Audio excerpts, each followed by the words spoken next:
This episode of Crowdscene was recorded back when the show was called Kickstars. So every time you hear the words Kickstars, think Crowdscene. You can now find us at crowdsceneshow.com and also follow us on Twitter at crowdsceneshow.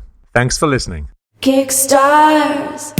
In this episode, we speak with Clifton Roozeboom, who talks about his experience crowdfunding on Kickstarter and comments on how personal his project, the PocketLab, has become. It's a lot of me that's poured into this product and trying to convey my passion for hands-on learning and for open-ended exploration to students and educators that might not think about this. It might not excite them otherwise. Kickstars, gonna kick it with Pete and Mike. Kickstars, interviews behind the hype. Kickstars.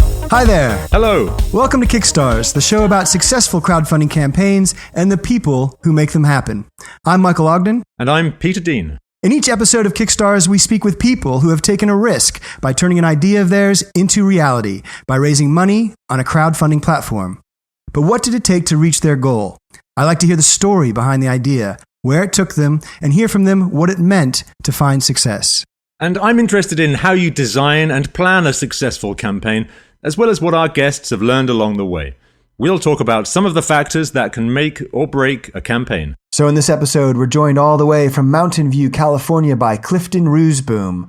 He's a mechanical engineering student at Stanford University, and his specialty is the fascinating world of sensors, devices that measure the world around us. We'll be hearing about his successful campaign, PocketLab, that encourages experimenting with the world by putting a science lab in your pocket. Yeah, it's got everything except the Bunsen burner. So Clifton's goal on Kickstarter was to raise $25,000 to bring PocketLab to life. And by the end of his campaign, 916 backers took the total up beyond $114,000. He's going to need some bigger pockets. So Clifton's going to be sharing his insights and crowdfunding tips. But first, let's hear his story. Clifton, welcome to the show. Hey guys, thanks so much for the invite. I'm happy to be here. Well, thanks for joining us, Clifton. Congratulations on your extremely successful campaign. Oh, thank you so much. It's been really exciting. Clifton, I've got a question. We've seen the PocketLab is being tested in classrooms. So how do you explain it and the world of sensors to a 10-year-old?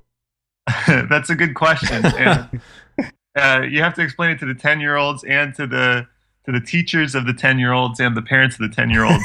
Well, secretly, we asked that so you can explain it to us. So PocketLab is a wireless sensor for building hands-on science experiments. And at the heart of our mission is to enable open-ended exploration of questions that students and curious explorers have always wondered. So you can go out and you can attach PocketLab to a rocket, and you can measure the acceleration, the altitude of the rocket as you launch it and it goes along its flight path. And you can see this in real time. You get it data, and this hasn't been possible before with existing technology. And what it does, it connects these sometimes abstract physical science concepts with activities that you really enjoy, that are interesting and engaging, and then you can connect the concepts of acceleration or force with activities like rockets or gymnastics or throwing a ball, so that you can sort of investigate science in a new way that takes it out of the classroom and makes it more engaging and vibrant for students. I love how PocketLab can take things, as you say, that can be very abstract and turn them into visual feedback so you can learn from it. Thanks. Yeah, science is, it's based in the real world, and it's us trying to explain what's going on around us. And we shouldn't lose that connection through the way we theoretically or abstractly teach it at times. Now, can I ask you, how personal is this project to you? It's really personal. I've been working on this product, this just PocketLab, for the last year and a half and testing with educators and students, and I've been doing research on sensors for the last 6 years in my PhD. So it's a lot of me that's poured into this product and trying to convey my passion for hands-on learning and for or open-ended exploration to students and educators that might not think about this and it might not excite them otherwise. Like, it just feels very like personal that you're putting this thing, this product out there that's very much a part of you. So in like good ways and bad ways, I think it's very personal for me. Did you come up with the name PocketLab too? That, I think, is the one thing I didn't come up with. That came through a brainstorming session. I don't know who gets credit for that one. I actually didn't really like the name to begin with, but it's stuck, and I think it's a great description of what it is. I think it's an awesome name. It's killer. I think it's great. Although Pete had a different alternative suggestion for over here in the UK. Not so much of a suggestion, but I was thinking if this had been invented by a British scientist, it might have been called something like trouser science. But then I think trouser science. I think that's a whole other genre. A whole other market. I think that's a different audience. Yeah, that doesn't exactly evoke the right. Sounds very educational. Yeah. You never know. Well, there was other bad names thrown around. I think the first thing I called it was Science Box. All right. So that's pretty bare bones in terms. I mean, it's kind of descriptive. Science Box. Anything else? There were some other names, but like you have to. It's so tough because we're giving this to 14-year-old boys, and if there's anything that they know how to do is like turn any kind of name or logo into like something like bathroom, locker room humor. Yeah. There were a few names where it's like at first it seems innocuous, but then like twisted in the mind of a 15-year-old boy, it could become something else. I think you could have called it the Roozeboom. I think there's something there. There you go. Well, I was already really personal as it was, so I don't right. I just realized actually. I mean, should we be calling you Dr. Clifton? If you want to, I don't make anybody else call me doctor, so you guys don't have to. Okay. Good to check halfway through the show, though, Mike. Yeah, nice. Well Yeah. How big is the PocketLab? It's about the size of like a Matchbox car, or like a box of matches. So it's 2 or 3 inches long. That's about okay. Yeah. I'm figuring Batman can put this on his utility belt. Yeah, exactly. And it's fairly light and it's durable, so that you can attach to things. It can be dropped, and it'll continue to work because the classroom or these settings where we want to use it, students are tough on it, so we had to make it durable. Well, I bet you that some of the things that people want to try PocketLab with are things that involve destruction and dropping things off from tall heights. Yes. Those are the things that spring to my mind anyway. Yeah. Smashing water. Yeah. So Clifton, how did PocketLab come about? Can you describe the day that you first came up with the idea? Yeah. So like you guys introduced, my PhD is in sensors. And so I spent the last 6 years developing new sensor technology and trying to invent a next generation of sensor devices that 10 years from now can result in devices that are smaller in size and lower cost and lower power, so that we can enable many new sensing applications. But as I was building up this next generation of devices, what I found was that what exists in technology that's readily available is really useful, but the newest technology that gets applied to cell phones and to other consumer electronics, it's not. It hasn't found its way into a lot of industries, and education is one of them that really lags behind the latest technology. Yes. So the devices that classrooms use to make experimental measurements are pretty old.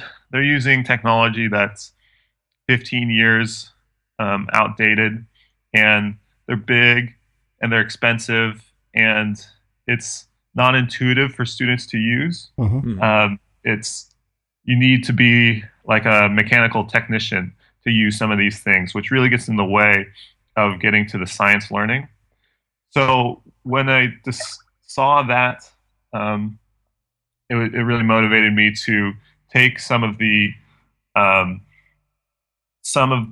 innovations in consumer electronics and apply it to education. And did you yourself have a kind of a mentor, a scientist when you were a kid, an inspirational teacher?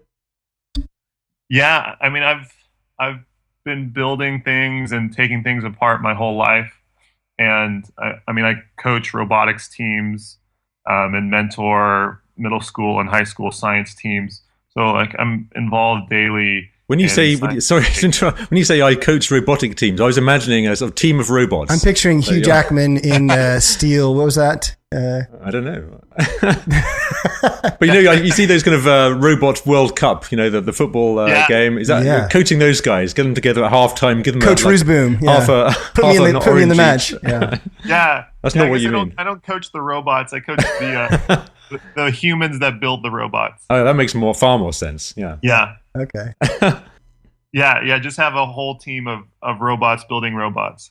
In the future, the robot coach will be a robot, Mike. That's true. Yeah. And Clifton will be out of No more Clifton. Coach Clifton. So you were talking for a second there, Clifton, about your area of study is the next generation of sensors, and right now anyone who's got a smartphone is, whether knowingly or not, carrying around a whole bunch of sensors in their pockets, like gyroscopes, accelerometers, microphones. I'm interested, what's next for sensors? What do you think we'll be carrying around 10 years from now? That's a really good question. And that's just about every company wants to know the answer to that. So let me get a pen. Google and HP and Cisco. So if you and I can figure it out, we'll be very rich men. Excellent. Well, we've got the whole morning free for you, Clifton. Yes, take your time. You mentioned Google. I mean, Clifton, you're in Mountain View, California. Are you hanging out at the Google offices? I mean, they don't just let you sneak into their campus or steal their food, but I live and we work about 3 miles down the road from Google. And we did go to a Google event on Wednesday. They're doing their big developer conference this week in San Francisco. So we talked about PocketLab, and we're introducing it to a bunch of Google engineers and executives and talking about our mission. Can you give us some examples of how PocketLab is used? Yes, we'd love to. So how do we use PocketLab? One of the recent labs that we did that was really fun and successful was with an 8th grade science class. Okay.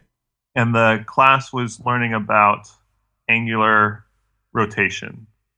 So how an object can rotate like a spinning disc or a football. It can rotate about a single axis or multiple axes. So for 3-dimensional rotation, you have 3 axes of rotation. So we were learning about those concepts, and then we used PocketLab. We attached it to the students' abdomen, to their midsection. Okay, yeah. And we were able to measure their angular rotation as they did a spin, so they could spin to the right, and they could see the rate of rotation spin to the left. They could do a cartwheel or a somersault, and they could see that they were rotating about different axes. So if they spun in one direction, they were rotating about their x-axis. In the negative direction, if they went the other way, their x-axis in the positive direction. So the PocketLab gives you live feedback at the same time, doesn't it? So yes. So when someone is doing a cartwheel with a PocketLab, I'm imagining duct taped to their forehead. Yes. Then you can see a graph drawing itself in real time. Yes. Yeah. So and that's the amazing thing, I think. Oh, thank you. So yeah, we attached it to their midsection.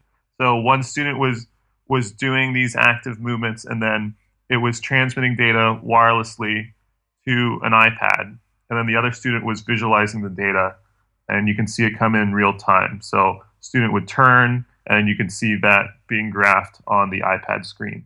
Cool. So I imagine with this kind of tool, I mean, one of the things that you might be able to do is improve your performance if you're an athlete or if you're practicing cartwheels or somersaults or something. Can it give you that feedback that allows you to get better at things? Yes, it definitely can. And the state of it right now is like you can attach it to whatever object to yourself, or like say you're skiing, you could attach it to your skis and measure physical quantities of like your skis moving or vibrating. Mm-hmm. And we've had people that are interested in putting them on punching bags so that they can measure the force of like kicks and punches, attaching them to weightlifting bars so you can measure the force that you're putting into the weightlifting bar when you're doing a squat or a bench press. So we've got a lot of users that have some very creative ideas that we're going to hopefully enable and see what kind of data that they can generate and what kind of solutions and answers we can pull out of that data. So for many people, I mean, science means collecting data for many years. Can you get to that aha moment faster by using PocketLab? The aha moment, I think so. What we believe and what we've seen is that with PocketLab, you can connect on more sort of learning levels. You get to do something that's very kinetic. You get to visualize what's going on, and then that reinforces the theoretical concepts that you introduce at the beginning of a lab or the beginning of a lesson. Mm-hmm. So you get these like 3 or 4 different pathways for learning, which really speeds up and accelerates the understanding beyond if you're just looking at an equation or you're just looking at some particular example, because it's just multi input to the science learner. So what would you say you can do with PocketLab that you couldn't do before PocketLab? So there are examples of educational science equipment. So there's companies, one's called Pasco, one's called Vernier, mm-hmm. and they make really good tools. But most of them are, they're more expensive. They require wiring to be used, and they just have a higher level of technical expertise to use. Mm-hmm. So any lab that you wanted to do with that equipment, it was generally like, here's a lab procedure that you need to follow, and here are the 10 steps that you do to get to the results. And right. What we really want to do is like give these students something that's very intuitive and easy to use, so then that they can go out and ask their own questions and explore what really interests them, rather than just having to follow a recipe to complete a lab. When you mentioned about the future of sensors a second ago, I imagine that some of that future involves, well, one, the tech continuing to get smaller, but also getting more visual, kind of telling the story, not just in graphs, but in other ways. Is that right? Yes. Yeah. More. So advances in the software in terms of visualization. The industry and the capabilities are definitely moving towards interfaces that are more intuitive, more engrossing, that you can do 3D graphing and simulation. And I mean, you can do much of that now, but simplifying it and making that accessible to a 14-year-old that is just getting into science, that's the component we're going to be focusing on. Because if you have a PhD in engineering, this is stuff that you could do, but it still takes a lot of time and effort. We want to bring these more advanced capabilities to the 14-year-old in their first physics class. I'm just thinking, as we, as sensors become more and more part of everybody's everyday lives, yes. As we grow more reliant on sensors to tell us things about the world around us, is there a chance we'll become less reliant on our own human instincts, and will some of that ability atrophy? Yeah, I don't know. That's a big question. I mean, I think that's stuff that like Isaac Asimov and writers like science fiction writers ponder. And I think, I mean, my personal reservations about sensor technology is that just for us to do it up to the point that makes sense, where it's like adding value to our lives and not, it doesn't become just this overwhelming, just constant input. So I think it makes sense in some capacities, but I'm actually a little bit of a technophobe at times, where I don't want to be constantly connected to everything that's going on in my world. Like it'd just be overwhelming for me. So we have to do it up to the point that makes sense. So you don't think that PocketLab is going to contribute to the downfall of mankind? That's reassuring, I think. I blame Clifton Roozeboom. Yes. Yeah, we're bringing about the Terminator 2 type of apocalypse. Yeah. So let's talk crowdfunding. So Clifton, why did you decide to crowdfund this? So we decided to crowdfund because like the real unknown for us was, are people going to buy it? Right. I'm coming from a engineering background, and so the technical aspects of our project, there's plenty of work to do, but those risks were much smaller than the risk of, we're making the wrong product and this isn't really useful to people. So we really viewed Kickstarter as a marketing test to see if people were willing to pay for our product, and if they found it useful for their lives and their classrooms or their students. So that was the main reason. We wanted to know that as early as possible, so that if we were wrong, we could change directions and work on something different.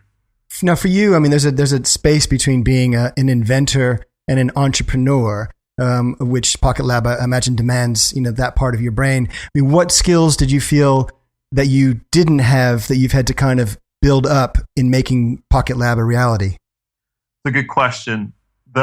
So in my PhD, they teach you a lot about doing engineering and design, but I didn't take any classes on marketing, or they don't teach you how to manage other people. So it was those areas that I've been getting a crash course on, a lot of on-the-job training on both understanding marketing and who our customer is and how do we reach them and what are really our value proposition. So understanding those aspects of the business, and then, understanding how to run a company and coordinate the work of 8 or 10 people into a common goal. That's been just a huge crash course and a lot of on-the-job learning, but it's been very exciting for me. And you've got, so you're not alone, you've got a team of people that is working with you. I mean, did you need to convince anyone on your team that crowdfunding was a good idea? That's a good, I don't think so. I'm trying to remember back. You don't sound sure to me. I'm trying to remember back like 9 months ago when we were deciding what to do. I think, platforms like Kickstarter and Indiegogo, I just feel like they're huge right now, and they've got a lot of visibility. And like when you're on Kickstarter, you get a lot of access to press and just excitement. So why did you choose Kickstarter instead of Indiegogo or any other platform? Because of the name recognition, because of the number of users that are on the Kickstarter platform versus anything else. So you felt that was worth, because of course, if you fund on Indiegogo, you get to keep every dollar you raise. So was that not a temptation for you?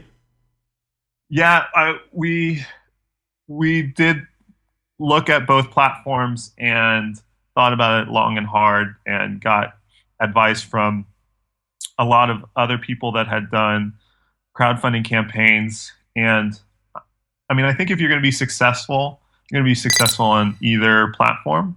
But I do think that more people have heard of Kickstarter, and more people will just stumble upon projects in Kickstarter versus Indiegogo. Right. But that's my limited perspective. Now, what would have happened if you hadn't crowdfunded PocketLab? If we hadn't gone to PocketLab, we would have built up a small level of inventory and then gone to teachers through direct sales and through conferences. Also, homeschoolers, targeting parents and families that homeschool their children through conferences, and then just started with direct sales. So you would have continued anyway. It isn't a question of that we didn't crowdfund it, so therefore it's something that gets put on the shelf. You were determined. Yeah. We thought we had a good idea, and we had invested enough time. Even if we have a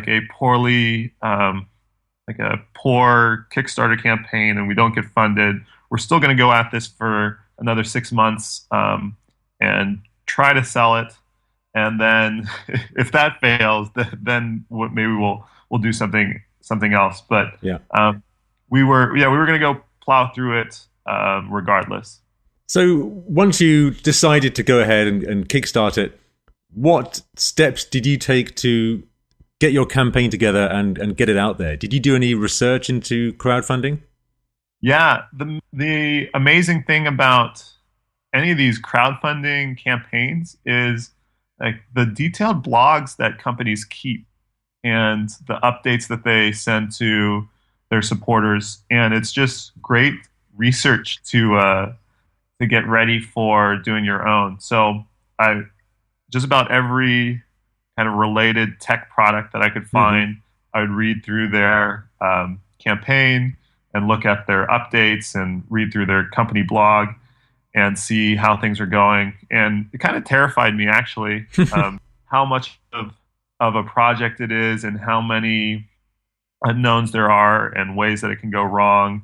And I'm sure all these people are very smart and capable, but they inevitably ran into hiccups, and it did keep me up at night.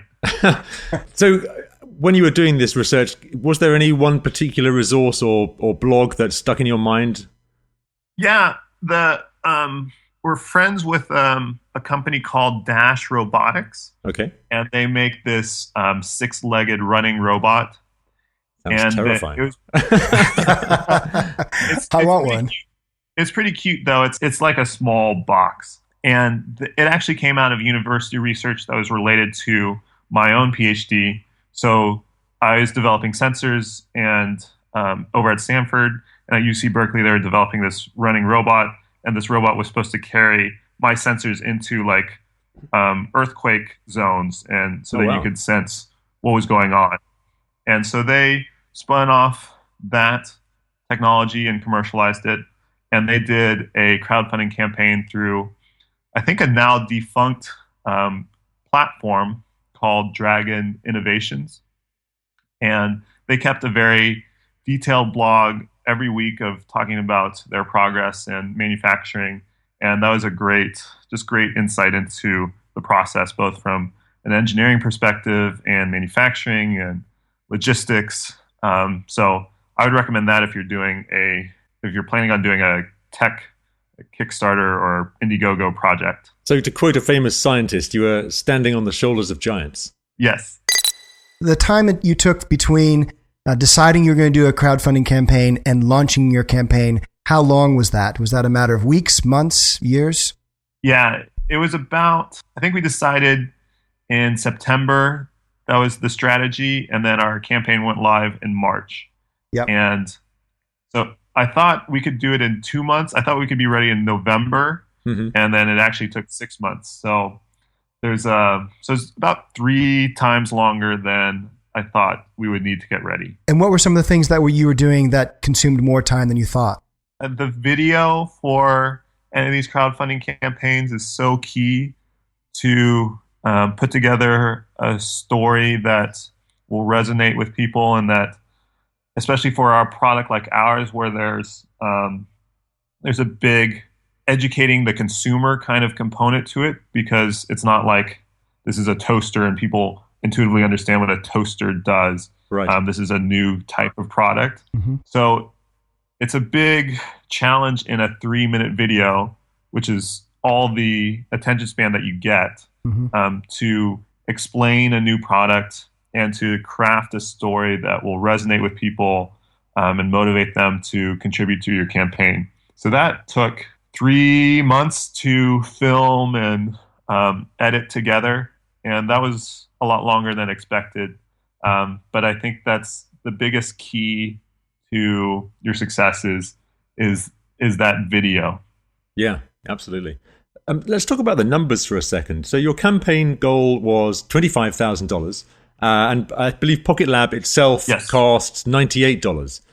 So can you just tell us how you got to both those figures? So the overall goal for the campaign, the advice that we got from all the experts and everybody in the know, was to set a meaningful but low goal. So set your funding level at whatever minimums that you need for your inventory or to make the sort of bulk discounts that you need to achieve. Mm-hmm. But that the goal that you set is pretty unrelated to the total amount of money that you will end up raising. It's not as if I set this goal at $500,000, that doesn't make you any more likely to reach $500,000.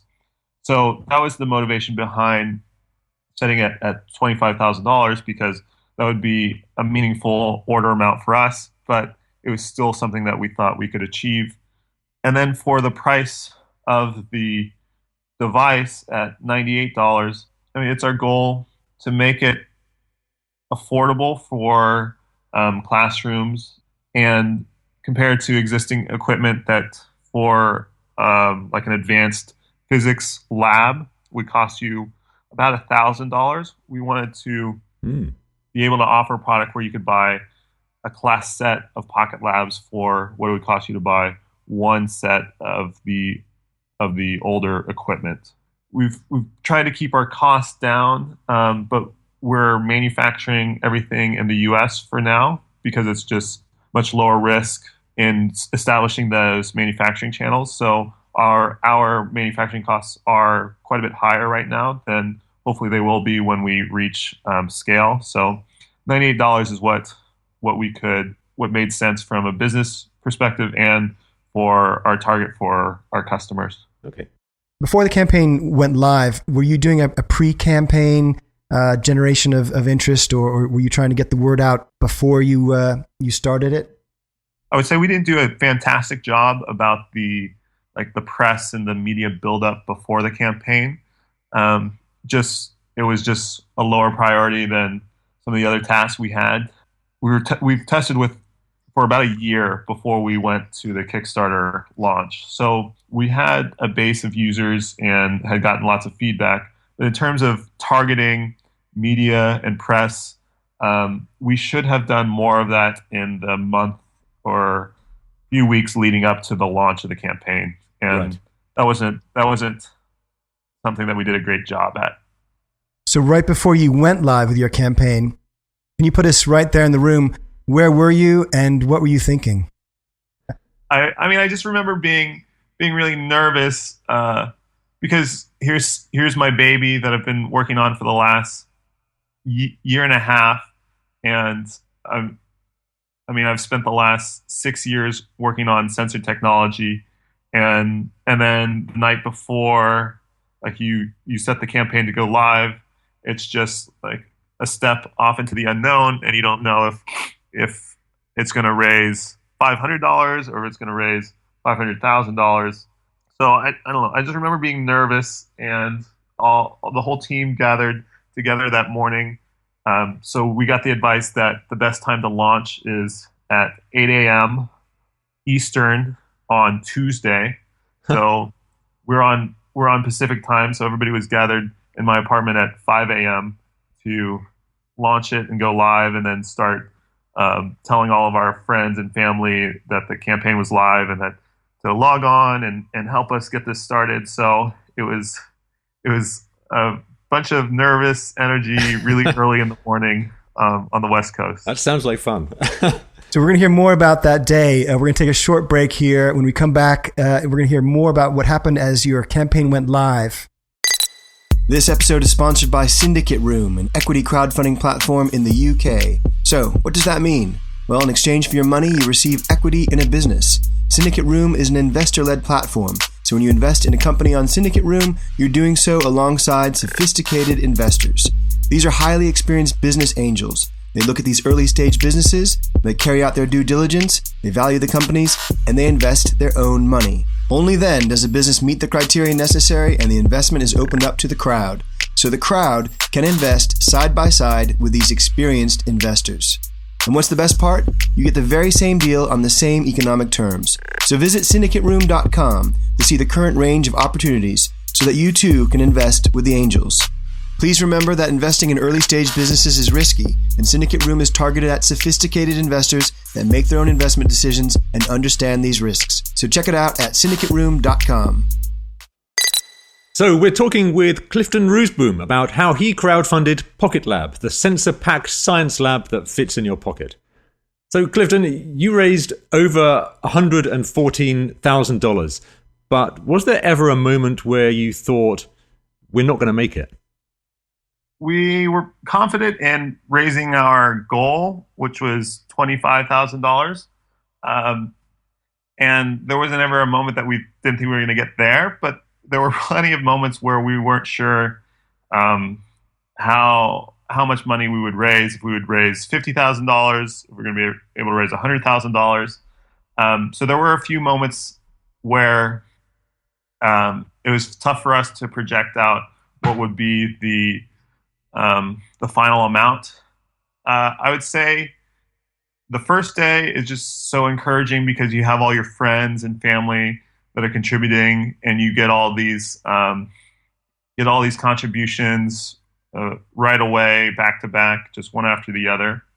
And then after that initial excitement kind of trickles down, then you go into a little bit of a lull where okay, your best friends, they all contributed, but you haven't had time to maybe get the mainstream press involved or get the word out.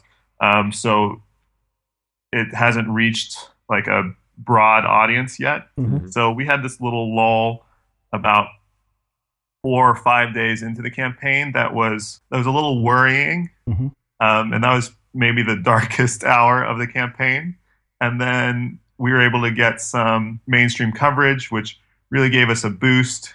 And then after that, we were able to keep the momentum going. So to get that mainstream support, Clifton, did you do anything to G that up, or were you lucky recipients?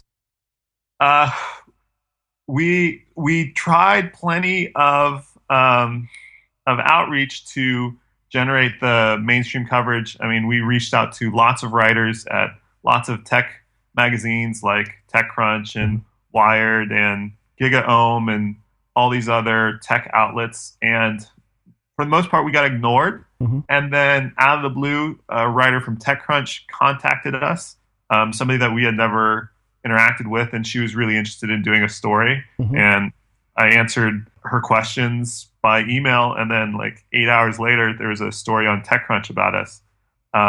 That's big, yeah. Yeah, it was huge, and it was not directly from the efforts that we put in, so it was a little unconnected. And then, like, once you have one story, it gets picked up by a lot of other news outlets, and then that lowers the barrier for future articles. So for us, getting that first one was kind of serendipitous out of the blue, and then that helped propel future stories that we got throughout the campaign. And where are your backers coming from? Any far-flung places?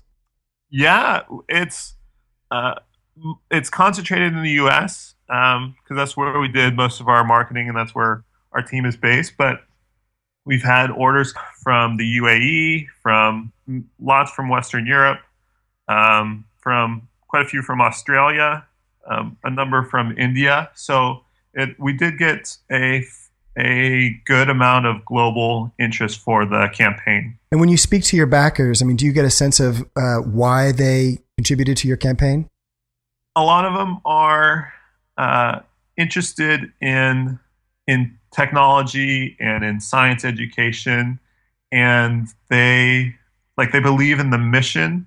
And so I think that's what captivated them, because you are asking a lot of your customers and of your backers with any kind of crowdfunding campaign. It's like, hey, give me this money up front for a product that you've never seen, that doesn't exist yet, and that it's not a guarantee that we'll be able to deliver on what we're showing you, what we're promising.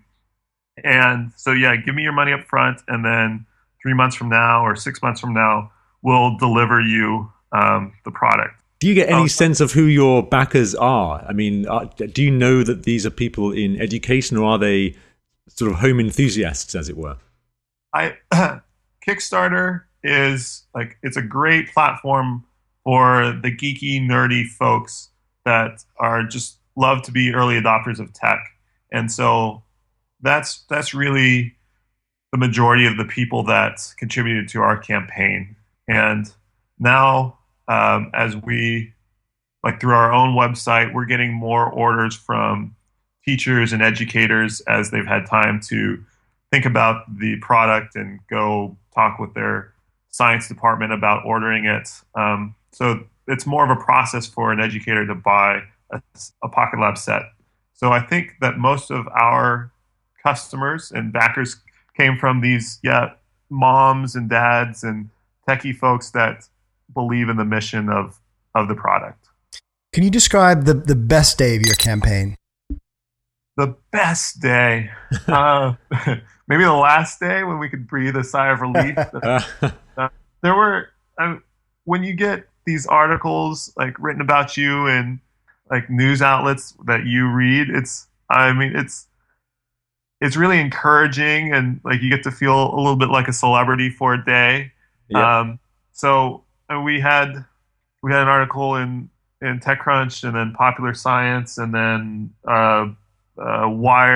Business Wire about us got picked up in the New York Times. Oh, and wow. That all happened in 2 or 3 days, and so that was really fun and exciting. And it's a little maybe a little egotistical that you think, oh, hey, everybody's learning about me and reading about me, and and just kind of feeds your ego a little bit. But what a great feeling. It's fun. And do you attribute them picking up your story a lot to the video, or was there a press release or something that you sent out that?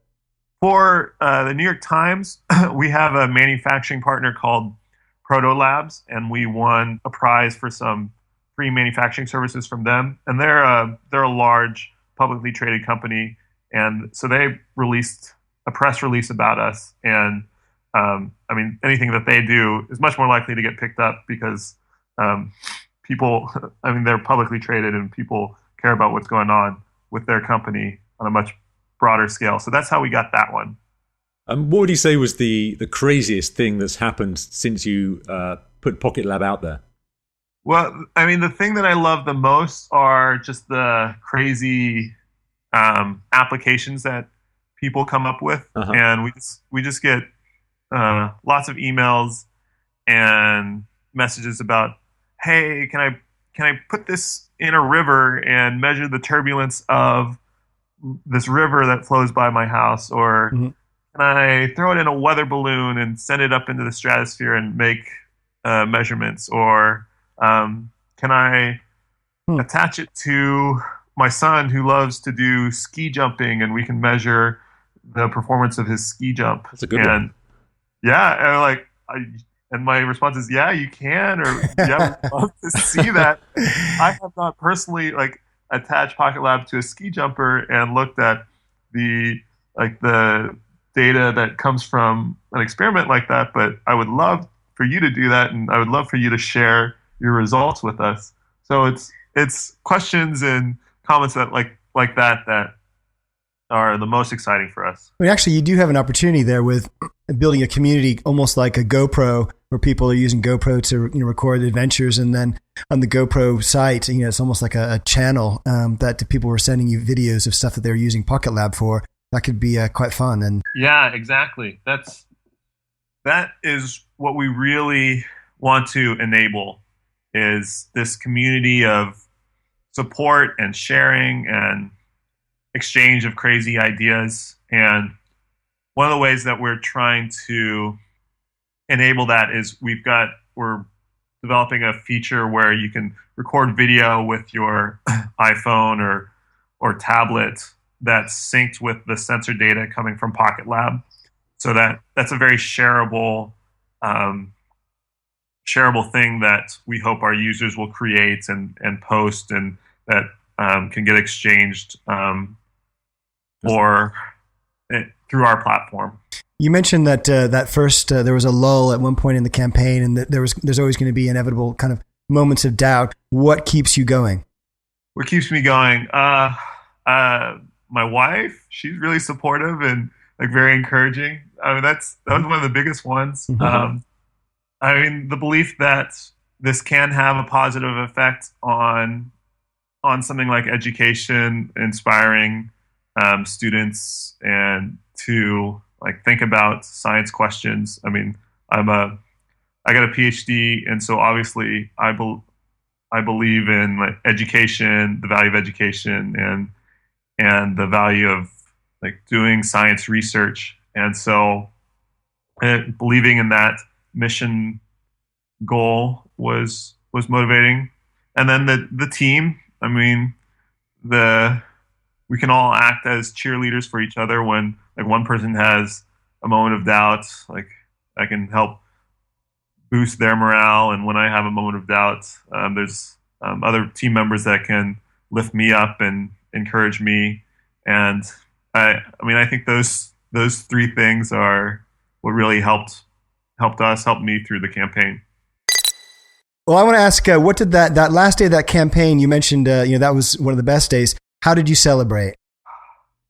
I think I went to bed early. Party on. Yeah. Never mind. We had the campaign end at midnight local time. And so I had to stay up until after midnight for the campaign to close, and then send out an email that said congratulations and thank you for your support. So actually I wanted to go to bed early, but I stayed up until 1 so they could send out an update immediately after the campaign closed. So I think, we took the weekend off, and then on Monday it was okay, now we got to figure out how to manufacture this thing and get all those rolling, because we got to get this product out in a few months. See, that must have been an incredible feeling, having that kind of community of people contributing to you, because just to go back in time for a second, you spent a year working on PocketBoom without that kind of campaign money. Sorry? You said PocketBoom. Oh, did I say PocketBoom? Oh, there's another name for you. The Roozeboom. I'm thinking PocketBoom. Yeah. Yeah.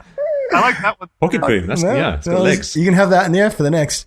Okay. But when you're developing PocketLab, you spent a year of your own time, and was that your own money in terms of development before you got to Kickstarter? We won 2 business plan competitions, one at Yale University, one at Stanford University, and that provided some money to pay for some upfront expenses. And then we took a little bit of money from some local angel investors to pay for some of the other engineering costs, some of the development costs that internally we didn't have the expertise to execute on.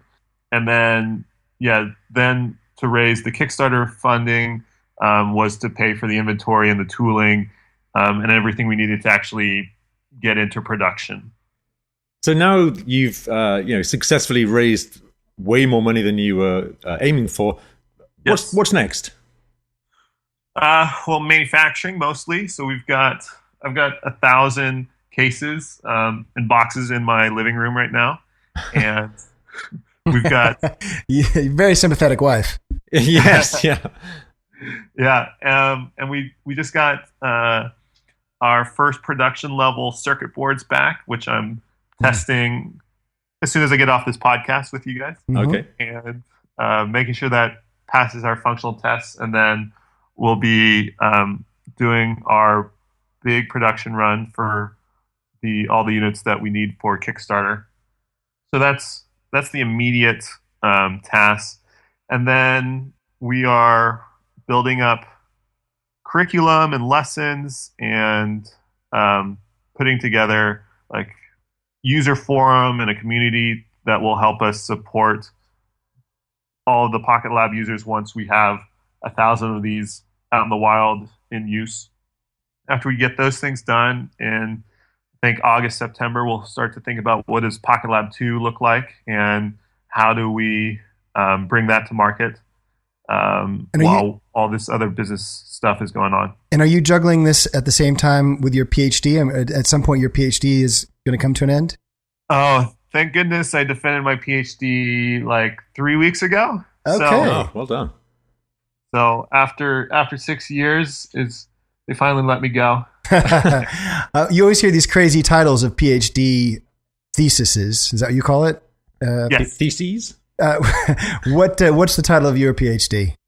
It is multifunctional integrated sensors for multi-parameter wireless sensor network applications.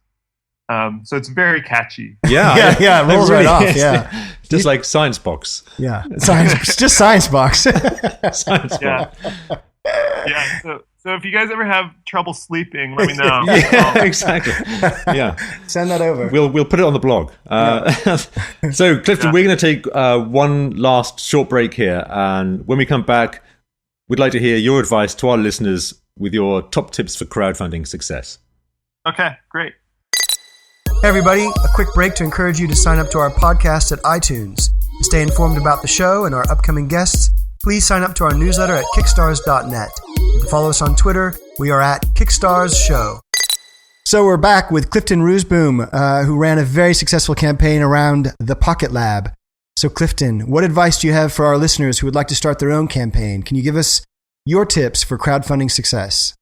3 tips that I could recommend for any prospective Kickstarter, Indiegogo, crowdfunding folks. I think on the generating media and press and coverage on your campaign, I mean, the best advice is start early, start often. It can be really just a numbers game in terms of the number of people that you reach out to and trying to get them interested in your campaign enough to write a blog about it or to cover it in their tech magazine. So you just have to try to hone your message early and then reach out to as many people as you can in the month leading up to your campaign. And that's not something we did a terrific job at. And I think a lot of successful campaigns, that's where they really execute well. Okay. So number 2, the video for your campaign is probably the most important component. So you want to have a short and coherent story that resonates with people and explains your product. And you have to do all of that in 2 or 3 minutes. And even that, most people won't watch a whole 3-minute video. So you have to get your message across maybe in the first 30 seconds of your video and then go into more detail with the rest of it. So that's just so key to the success that you have to really focus on that before your campaign launches and how to put together a coherent and inspirational story. And then 3, I think what I've learned from, and I guess I can only speak about Kickstarter because that's the platform that we used.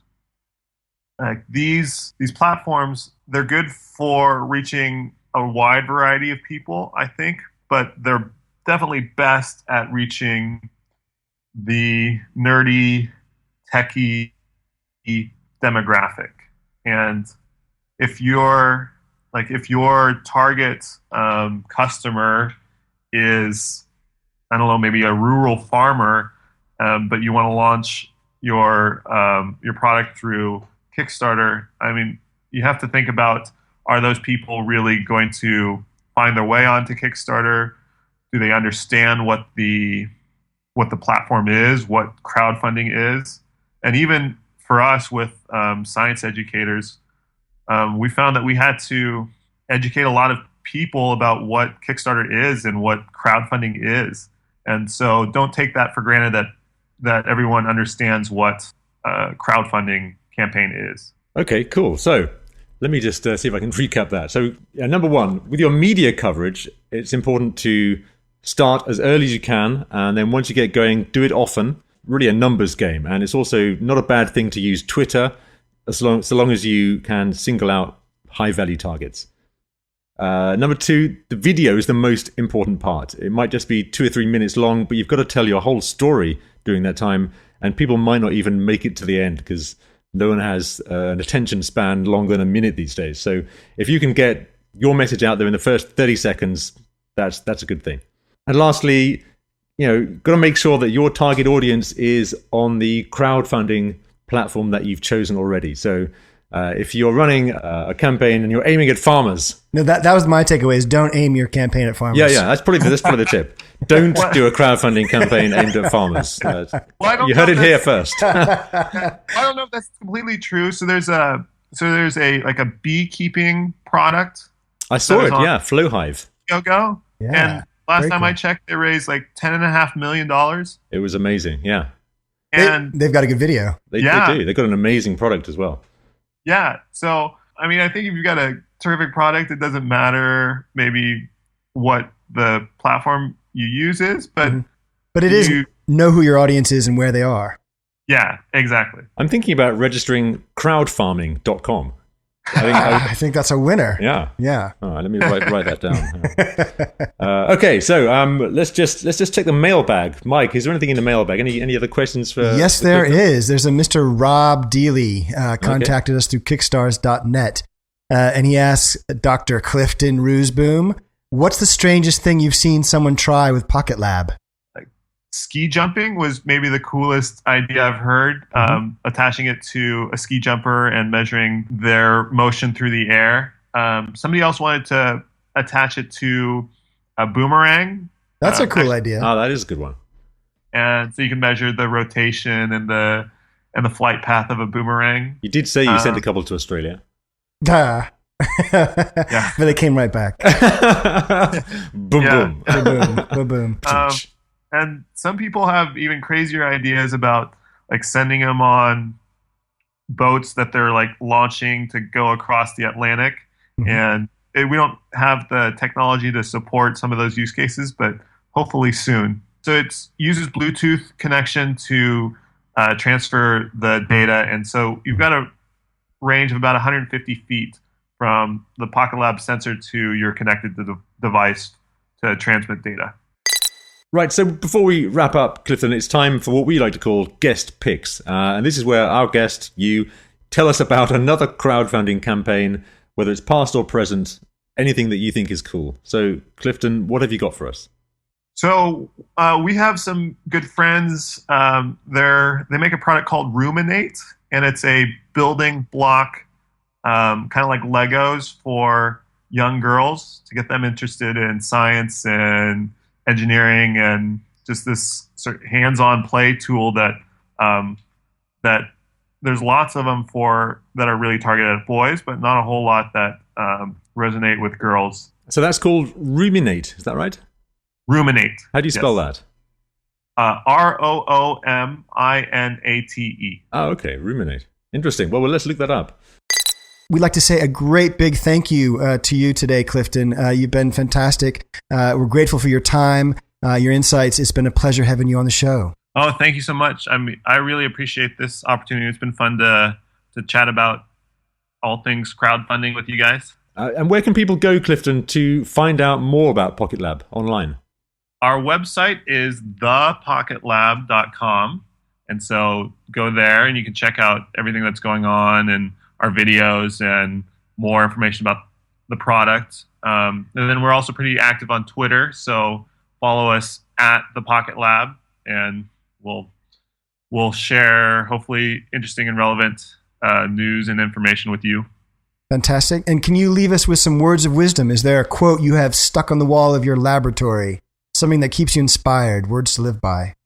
Yeah, this one might be a little strange, but there's this guy named Guy Kawasaki. He was a tech evangelist, and one of his tenets for innovation is don't worry, be crappy.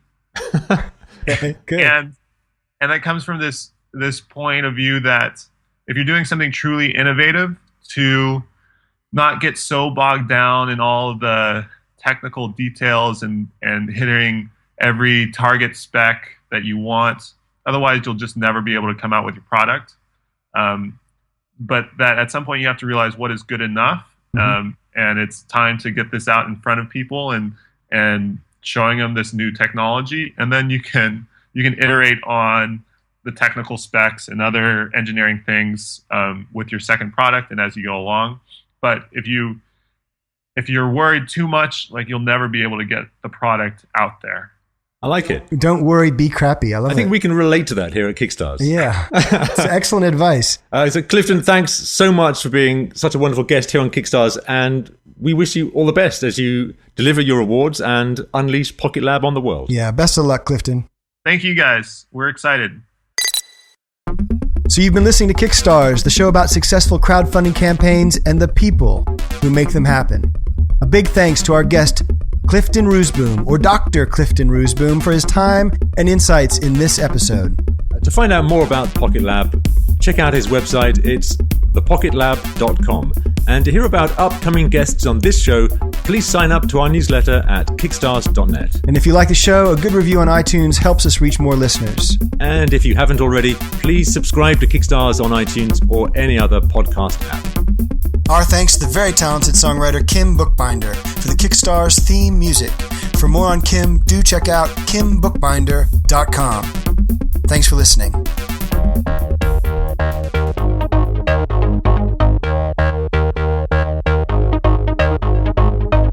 Kickstars, gonna kick it with Pete and Mike. Kickstars, interviews behind the hype. Kickstars, Kickstars. What do you do?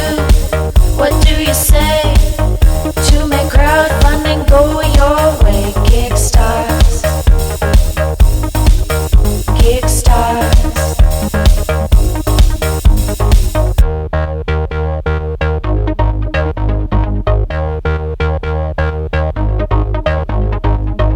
Kickstars, Kickstars, Kickstars. Your shake brings all the backers to the yard. Now that's what I call epic.